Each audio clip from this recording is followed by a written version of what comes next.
इसी बीच बड़ी खबर बीजापुर से आ रही है। पत्रकार मुकेश चंद्राकर का शव मिला है। 3 दिनों से यह पत्रकार जो है लापता था और अब अचानक इसका शव मिल जाता है। घर से 2 किलोमीटर की दूरी पर यह शव लोगों को मिला। चट्टान पारा इलाके में सेप्टिक टैंक में यह शव बरामद हुआ है। 1 जनवरी को घर से बाहर निकला था पत्रकार, भाई ने गुमशुदगी की शिकायत भी दर्ज करवाई और अब जाकर इसका शव मिलता है।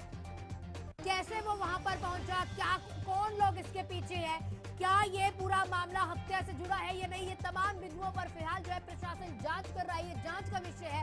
भाई जब लंबे समय तक अपने भाई को तलाशता है, यानी कि चंद्राकर को तलाशता और वो नहीं मिलता, तो प्रशासन के पास जाकर गुमशुदगी की रिपोर्ट दर्ज करवाता है और 1 जनवरी को गायब हुआ ये पत्रकार अब 3 जनवरी को मिलता है। लेकिन कैसे वहां टैंक में पहुंचा इसका शव, ये जो है चिंता का विषय है, ये जांच का विषय है, ये देखना होगा।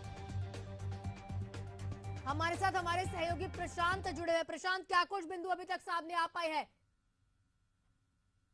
मुकेश चंद्राकर के शव को मिलने के बाद लगातार जो है अब पुलिस कार्रवाई करने की बात कर रही है और फिलहाल तो पोस्टमार्टम के लिए उससे शव को भेज दिया गया है। लेकिन 1 तारीख शाम के से लापता होने के बाद दूसरे दिन 2 तारीख को दोपहर से ही हलचल शुरू हो गई थी कि मुकेश चंद्राकर लापता है, जिसको लेकर लगातार पुलिस के बड़े अधिकारियों से बातचीत भी चल रही थी। और ये मामला जो सामने आ रहा था कि एक ठेकेदार है, ठेकेदार के ऊपर संदेह था और उस संदेह के आधार पर चंद्राकर ब्रदर्स को गिरफ्तार भी किया गया था और उससे पूछताछ की जा रही थी, जिसमें से एक भाई उनका दिल्ली फरार हो गया था। दिल्ली पुलिस भी जो है यहाँ से रवाना हो गई है और उसी ठेकेदार के यार्ड में जो उसका काम चलता है, उस यार्ड में जो है शव को बरामद किया गया है। बताया जा रहा है कि सेप्टिक टैंक जो है नया उसको बनाया गया है और उसके बाद जो है उसी में उस शव को दफनाया गया है। प्रशांत, जिस तरह से बात निकल कर आई कि 1 तारीख को वो अपने घर से चंद्राकर निकला था, तो क्या अभी तक ये पता लग पाया किस काम से निकला था या किसी ने फोन करके बुलाया हो?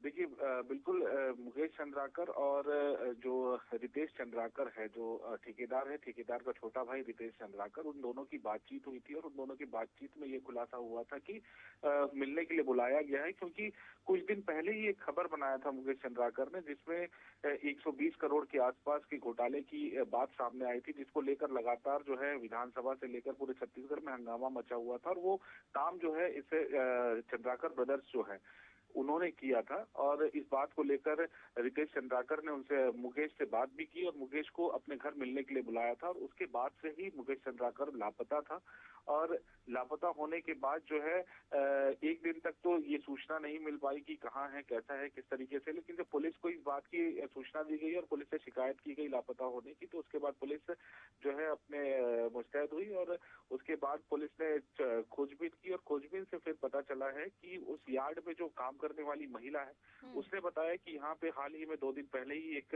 सेप्टिक टैंक को जो है बनाया गया है और उसके बाद उस मिस्त्री को बुलाया गया जिसने वो काम किया था। उसके बाद ये खुलासा हो पाया कि वहां पर लाश को गाड़ा गया। किसने गाड़ा है, थोड़ा ये समझना चाहेंगे, आप कह रहे हैं खुलासा जो है इन पत्रकारों ने किया था, तो क्या ये पूरा मामला राजनीति से जुड़ा भी हो सकता है?